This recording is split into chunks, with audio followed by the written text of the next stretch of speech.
புதுக்கோட்டை மாவட்டம் ஆலங்குடி அருகே காதலி திட்டியதால் காதலன் தற்கொலை செய்து கொண்டதாக கூறப்படும் நிலையில் ஆத்திரமடைந்த காதலனின் உறவினர்கள் அந்த பெண்ணின் வீட்டை அடித்து நொறுக்கினர். பாப்பன் விடுதியைச் சேர்ந்த பாலதர்ஷினி என்ற அந்த பெண் காதலன் மனோஜ்குமாரை திட்டி வாட்ஸ்அப்பில் குறுஞ்செய்தி அனுப்பியதாகவும் அதனை கண்டு மனமுடைந்து மனோஜ்குமார் தூக்கிட்டு தற்கொலை செய்து கொண்டதாகவும் கூறப்படுகிறது. ஆத்திரமடைந்த மனோஜ்குமாரின் உறவினர்கள் பாலதர்ஷினியின் வீட்டை அடித்து நொறுக்கியதோடு சடலத்தை அவரது வீட்டில் வைத்தே இறுதிச் சடங்கு செய்ய முயன்றதால் போலீசார் தடியடி நடத்தி கலைத்தனர்.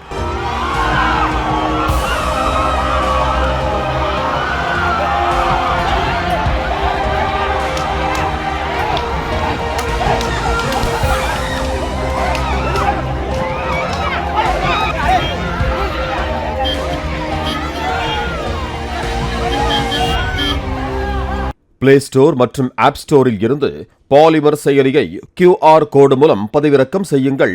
செய்திகளை உடனுக்குடன் பெறுங்கள்.